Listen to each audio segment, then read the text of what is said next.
Graças a Deus. Cumprimentamos a todos com a paz do Senhor Jesus. É motivo de bastante alegria com essa oportunidade. Somos gratos a Deus por esse momento tão sublime que Ele tem nos preparado. Você, meu prezado amigo, ouvinte, professor, aluno, saiba da importância grande que é a escola dominical na vida do cristão. Nós, nesta noite, vamos estar ministrando a aula que tem por título Missionários Fazedores de Tenda. É um assunto muito importante, onde nos fala a respeito da manutenção dos missionários e das suas missões, ao qual ele vai fazer. Vamos estar louvando a Deus com o hino de número 418 da nossa harpa. Sou um soldado de Jesus e servo do Senhor. Não temerei levar a cruz, sofrendo grande dor. Depois da batalha me coroará, Deus me coroará, Deus me coroará. Depois da batalha me coroará na celestial mansão. Lá verei o meu rei e terei meu galardão. Depois da batalha me coroará na cidade de Sião. Lutarão outros sem temor, muito forte hei de ser. Pelejarei por meu Senhor, confiando em seu poder. Depois da batalha me coroará, Deus me coroará, Deus me coroará. Depois da batalha me coroará na cidade de Sião.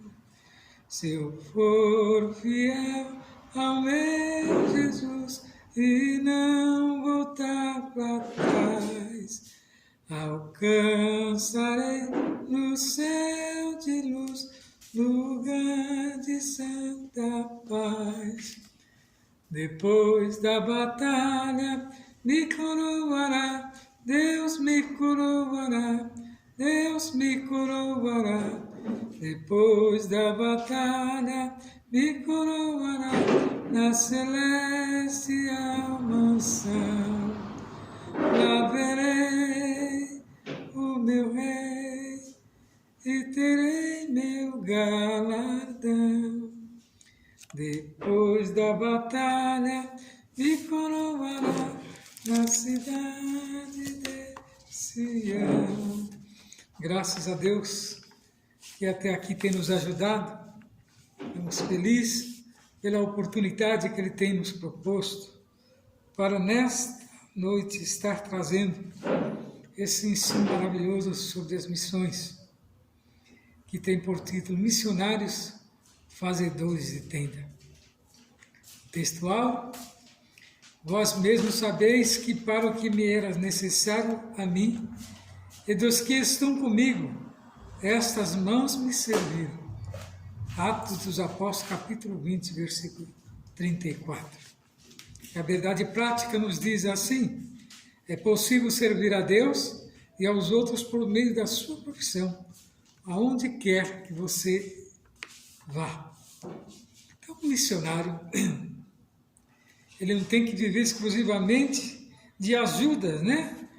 Sim, a missão sim, mas o missionário, ele tem que saber buscar, né? Facilitar onde levar a palavra. As ajudas vêm no campo, Deus manda, né? Mas no campo missionário você tem que estar apto a ganhar também o seu sustento. Nós vemos assim que lá em Atos dos Apóstolos, capítulo 20, versículo 34, 2 Coríntios 11, do 9 ao 12, o apóstolo Paulo escreveu, citando o seguinte: Paulo trabalhou em seu ofício para ganhar o pão de cada dia. O apóstolo Paulo tinha por meta trabalhar, não ficar exclusivamente na dependência da igreja, porque muitas das vezes a igreja é carente, né? E não tem condições, às vezes, de suprir a necessidade do missionário. Por exemplo, uma roupa extra, algo a mais que ele queira fazer. Então, ele tem, né, que buscar um meio, né, de auxiliar a obra. Então, nós vemos que os motivos da evangelização de Paulo eram sem interesse financeiro. Paulo nunca teve interesse em ganhar alguma coisa, mas ele ia em prol das almas, né? Então, o verdadeiro missionário é aquele que tem esse objetivo. Então, missões é um movimento global para reconciliar o mundo com Deus. Fala em 2 Coríntios 5, do 18 ao 19. E é necessário uma boa instrução aos fazedores de tenda. Quem são esses fazedores de tenda? São aqueles missionários que correm atrás, né? Ele, além de fazer a obra, ele ainda, né, ganha algo para ajudar outros missionários. Cada cristão deve experimentar Jesus e anunciá-lo com todo comprometimento, vocacionado para servir a Cristo, com o que somos e com o que temos. Então nós temos aqui que a leitura em classe nos traz este assunto. Está lá em Atos dos Apóstolos, capítulo 1, e 5, é 1 de Tessalonicenses, 4 e 11 e 12 de Tessalonicenses. Depois disto partiu Paulo de Atenas e chegou a Corinto. E achando um certo judeu por nome Aquila, natural do ponto que havia pouco tinha vindo da Itália, e Priscila, sua mulher, pois Cláudio tinha mandado que todos os judeus saíssem de Roma, e se ajuntou com eles. E como era do mesmo ofício, ficou com eles e trabalhava, pois tinha por ofício fazer tendas. E todos os sábados disputava na sinagoga, convencia judeus e gregos. Quando Silas e Timóteo desceram da Macedônia, foi Paulo impulsionado pela palavra e testificando aos judeus que Jesus era o Cristo. 1 Tessalonicenses 4. E procurei viver quieto e tratar dos vossos próprios negócios e trabalhar com vossas próprias mãos, com o que já vos temos dado, para que andeis honestamente, para como estão de fora, e não necessiteis de coisa alguma. Então nós vemos aqui que Deus tem levantado muitos missionários por meio das suas vocações profissionais.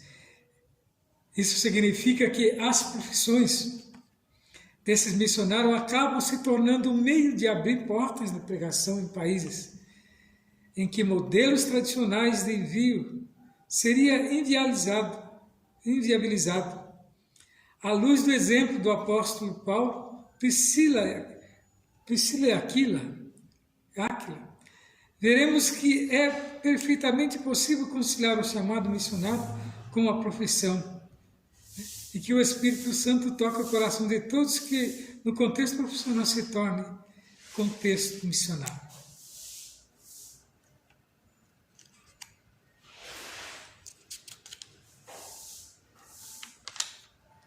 Então é preciso abandonar a vocação profissional para exercer o chamado missionário.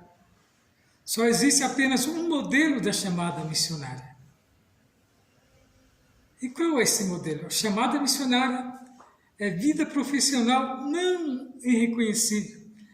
Então nós vemos que a lição traz à nossa vista isso.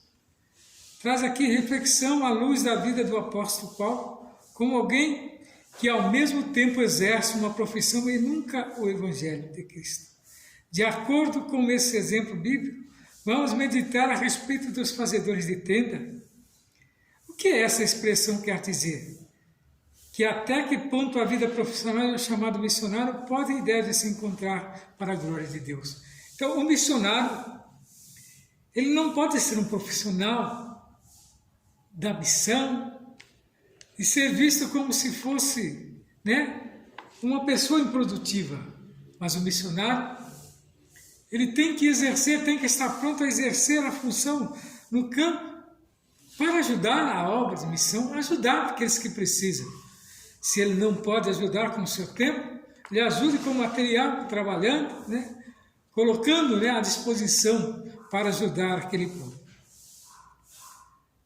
Então nós vemos aqui que a vida profissional de Paulo e a sua vocação ministerial, a profissão de Paulo, nós vemos um texto da nossa Bíblia, em Atos, a respeito do exemplo do apóstolo Paulo, traz um termo missiológico de fazedor de tendas. A expressão é traduzida como mais precisão por trabalhadores em couro, pois as tendas eram feitas com pelos ou couro de cabra. No Novo Testamento há um casal que tinha a mesma profissão do apóstolo Paulo, Priscila e Áquila, devido a um edito do imperador romano Cláudio. Lá em 49 depois de Cristo, Priscila e Áquila saíram de Roma e foram morar em Corinto. Assim o apóstolo Paulo se encontrou com esse casal e passou a morar e trabalhar com eles, dividindo o tempo entre fabricar tendas e anunciar as boas novas de salvação aos outros. Então veja, uniu-se o útil ao agradável. Paulo era também fazedor de tenda e aquele casal também. Só que agora eles passaram a ter uma outra profissão, que era pregar o Evangelho, com o apóstolo Paulo. Como o apóstolo Paulo conjugava a vida profissional e ministerial? Porque havia uma tradição lá na Judéia que exigia que os mestres religiosos oferecessem gratuitamente os seus serviços espirituais. E cada rabino tinha que aprender uma profissão para se sustentar, Então, era praxe lá, todos aprenderam a profissão para não viver exclusivamente da pregação do Evangelho, mas servir, trabalhando com o seu saldo, ajudar também. Não por acaso o apóstolo Paulo era fariseu e fora criado aos pés de Gamaliel. Mas não se esqueceu da arte de fazer tendas, provavelmente, uma profissão que aprendera na juventude, Embora tivesse direito de ser sustentado pela igreja que plantara, o apóstolo trabalhou em seu ofício para garantir o pão de cada dia. Então, o verdadeiro missionário é aquele que não se torna pesado à obra. O verdadeiro missionário é aquele que está com o coração aberto a fazer tudo de bem para a obra. Trabalhar, e mostrar o seu serviço, tanto espiritual como material, em todo sentido ajudando, a obra missionária. Em um dos seus muitos comentários bíblicos e teológicos, pentecostal, Meyer Palmer diz que o apóstolo Paulo adotava a firme resolução de não aceitar a oferta das pessoas que ele procurava ganhar para Cristo, pois seu objetivo era merecer a confiança do povo e comprovar que os seus motivos de evangelização eram não sem interesse financeiro. Então, outro simples Priscila e Áquila constitui um caso interessante. Eles mostram que um profissional, mesmo não sentindo o chamado de Deus para dedicar a vida a toda a obra missionária, pode fazê-lo valiosamente por determinados períodos. E em momento específico, este casal, podiam pregar nas sinagogas ou em qualquer lugar onde alguém pudesse escutar sua mensagem. Dessa forma, por meio das suas habilidades profissionais, podiam se aproximar das pessoas de diferentes segmentos e serem seus próprios mantenedores. Então, a ética financeira na atividade missionária de Paulo, o apóstolo considerava o costume judaico em comparado ao cristianismo, de os ministros receberem ajuda econômica da parte daqueles para quem ministrava como uma norma legítima e correta aos olhos de Deus. E até mesmo recomendado nas Escrituras desde os tempos do Antigo. Mais tarde, o apóstolo reconheceu que não havia ensinado adequadamente os novos convertidos a sustentar a obra.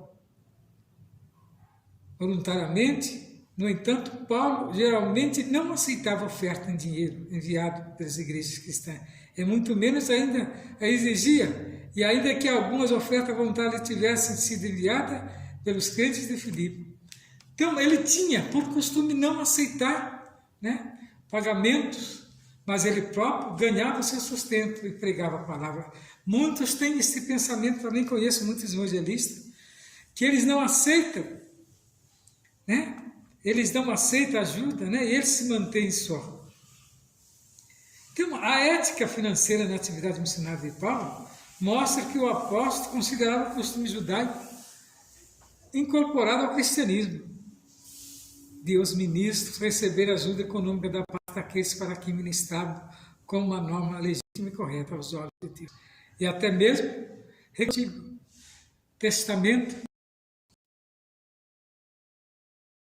Mais tarde o apóstolo reconheceu que não havia ensinado adequadamente os novos convertidos a sustentar a obra, privando-se do fruto de que devia abundar a conta de quem dá voluntariamente.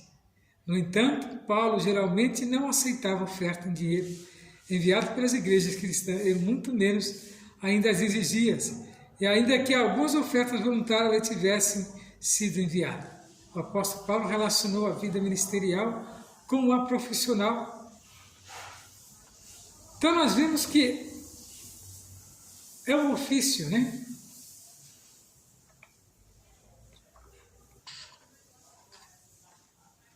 Era costume, né? Todo menino ter um ofício. Todo menino judeu aprendia uma profissão e tentava ganhar a vida com ela. Paulo e Áquila havia sido treinado para fabricar tendas, cortando e costurando os tecidos de lã de cabra, usado na confecção delas. As tendas eram usadas para alojar os soldados, sendo assim, pode ter sido vendidas para o exército romano, né? Como um profissional liberal, Paulo podia ir onde Deus levasse, pois teria seu sustento garantido.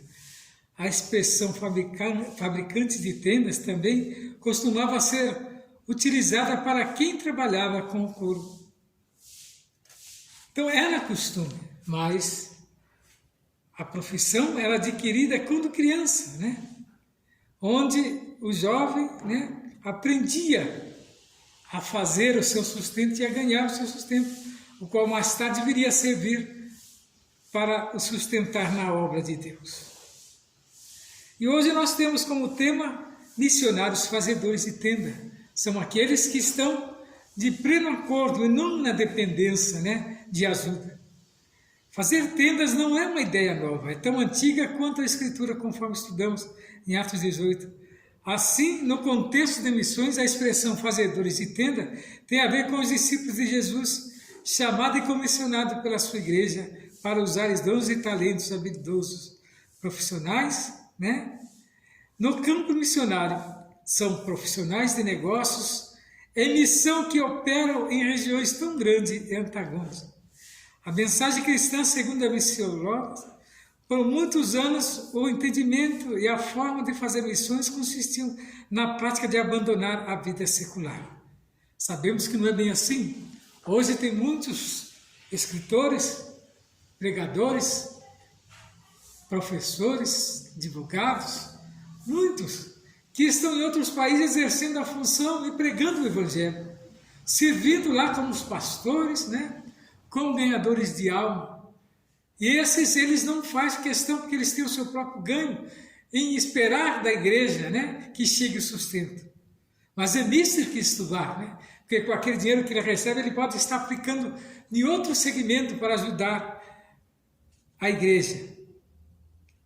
Então nós vemos que para se dedicar integralmente à obra missionária, hoje o entendimento tornou-se mais amplo, ou seja, é perfeitamente possível ser um profissional ou um empreendedor em realizar a obra missionária sem a necessidade de abandonar a carreira profissional? Sim.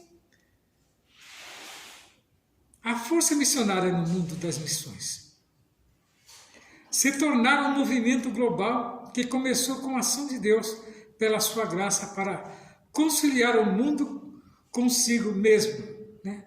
Ele conta conosco para continuar com essa missão. Nesse sentido, a maior força missionária cristã do mundo é formada por profissionais empreendedores, estudantes que movem entre culturas para servir a Cristo através de suas vidas e trabalhar. Vimos esse princípio bíblico em 1 Coríntios 9, do 20 ao 22, quando o apóstolo Paulo alcançou diferentes segmentos da sociedade, identificando-se com eles, a fim de contextualizar o Evangelho, e assim a maioria dos grupos dos povos não alcançados ou menos alcançados vivem em nações que são fechadas aos missionários tradicionais. Já profissionais e empreendedores cristãos são aceitos nesses mesmos países cristãos com diferentes habilidades e ofícios, negócios e profissões. Têm acesso a lugares onde os tradicionais missionários plantadores de igreja evangelística não têm. É quando essas empresas vão fazer alguma benfeitoria em determinados países fechados, né, onde não se abre para o evangelho, então esses irmãos vão, né, como trabalhadores, e nesse meio tempo eles levam a palavra. Não são, né, missionários profissionais, mas são sim autônomos, né, que só Deus conhece e envia ali. E ali é pregado o evangelho e muitas vezes muitas almas se salvam nesses países fechados. Quanto podemos e devemos e respondemos de forma prática a esse chamado, exercendo a nossa vocação, é que encontramos o nosso propósito da vida. A vocação é a missão única para a qual cada um de nós foi preparado a fim de prestar um serviço ao nosso Criador. Essa é a razão pela qual cada um de nós fomos efetivamente criados por Deus, Ele mesmo, que nos dá condições para realizarmos tais tarefas por meio dos nossos dons e virtudes, tornando-nos parte integrante do seu plano para sua honra e glória. Não por acaso, o apóstolo Paulo foi um grande homem de fé, obediente e comprometido com o chamado que teve para a salvação e para a anunciação a boa notícia em outros povos. Ele compreendeu que a mensagem e a vida de Jesus era parte de ser experimentada por cada cristão. Minha profissão, meu campo missionário. Somos todos vocacionados para servir a Cristo com o que somos e com o que temos sendo o objetivo principal da vida, glorificar o nome de Deus. Pai, dentro e fora da igreja, tudo o que temos vem de Deus e deve ser usado para a sua glória. Por isso, podemos exercer uma atividade missionária em nossa área profissional. A verdade é que sua profissão pode ser uma grande porta aberta para a causa do Evangelho, seja por meio de um negócio próprio, ou seja, servindo em outras corporações, porquanto no campo missionário há lugar para todos, quer os missionários tradicionais, que vivem integralmente para plantar a igreja, quer os profissionais que conjugam com a sua habilidade com a obra missionária. É aquilo que eu acabei de falar. Missionário Joás Caetano, muito conhecido no meio das missões na obra de Deus, diz que por um bom tempo ele e sua esposa foram missionários na Índia. Diz que lá é muito difícil, né, levar a palavra. Eles entraram lá como professores, né, porque tem muitas missões, e eles entraram para a missão como professores de crianças como adulto também, né? E diz que por mais de 20 anos eles estiveram pregando o Evangelho e chegaram a implantar igrejas. Só que as igrejas, elas não são assim divulgadas, né? Mas elas, né, existem. E diz que o Evangelho está sendo pregado naquele país tão difícil. Mas diz que através, né, da cultura, então é necessário nos prepararmos, né, para quando chegarmos num país estrangeiro, onde formos, temos condições de exercer a obra, né, juntamente com a ajuda do povo que precisa. Deus chama os profissionais para fazer a sua profissão um campo missionário. A importância do trabalho na perspectiva cristã. Há mais coisas em o viver cristão do que simplesmente amar os outros. Devemos ser responsáveis em todas as áreas da vida. Alguns dos cristãos tessalonicenses haviam adotado uma vida ociosa, dependente da doação dos outros. Alguns gregos tratavam o trabalho manual como desprezo. Por essa razão, Paulo admoestou os tessalonicenses a trabalharem arduamente e a viverem tranquilamente. Você não pode ser eficiente ao compartilhar sua fé com os outros, se esses não os respeitarem, seja qual for a sua atividade profissional. Desempenhe fielmente e seja uma força positiva na sociedade. Algumas pessoas na igreja de Tessalônica estavam propagando um falso ensino de como Cristo retornaria a qualquer momento. As pessoas deveriam deixar as suas responsabilidades, né? Abandonar o trabalho, mas Paulo disse que deveriam ser responsáveis e retornar imediatamente ao trabalho. É o que muitos têm tentado plantar nos dias de hoje, que está difícil, né? E Jesus está voltando e fica por aí com uma mala para cima e para baixo, mas não é bem assim, né? Nós temos que trabalhar enquanto é dia, pois a noite vem onde ninguém, né, pode mais trabalhar. E as oportunidades surgem mesmo para a pregação do Evangelho. Temos que estar preparados. Então nós vemos que Deus está chamando cada vez mais profissionais para que levem a mensagem de salvação até os confins da terra. Especialmente os povos não alcançados. Entretanto, é preciso um alerta. Nem todos os que se sentem atraídos a fazer tendas estão qualificados para a tarefa. É necessário examinar o motivo e avaliar a disposição espiritual. Daí a importância do trabalho da igreja local na descoberta de vocações, pois é onde o crescimento espiritual ocorre plenamente no contexto de uma igreja saudável. Então a igreja, ela tem esse poder de orientar, né, os missionários, ou aqueles que têm a vocação, prepará-los e mandá-los preparados, né? Não para ser um peso para a igreja, mas para ser uma bênção, né? Para ser um divulgador da palavra. Então, o objetivo de levar a pessoa a desenvolver o conhecimento de Deus e das Escrituras é, uma vez que a base está firmada, podemos aprender a habilidade ministerial e especialmente como levar outros a Cristo e discipular. Esta é a maneira pela qual a igreja, né, ela envia e ela cresce e a palavra de Deus é divulgada em todos os lugares. Então vamos estar fazendo as perguntas e respondendo, né, revisando o conteúdo. Primeiro, como podemos traduzir com mais precisão a expressão fazedor de tendas? A expressão é traduzida como mais precisão por trabalhadores em couro, pois as tendas eram feitas com pelo e couro de cabra. Como a expressão fazedores de tenda tem a ver no contexto de missões? Então nós vemos que esta expressão, fazedores de tenda, tem a ver com os discípulos de Jesus, chamado e comissionado pela sua igreja, para usarem dons, talentos e habilidade.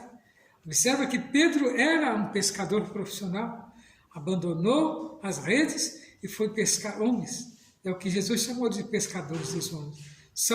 Não só ele, como os outros seus amigos e outros discípulos, né?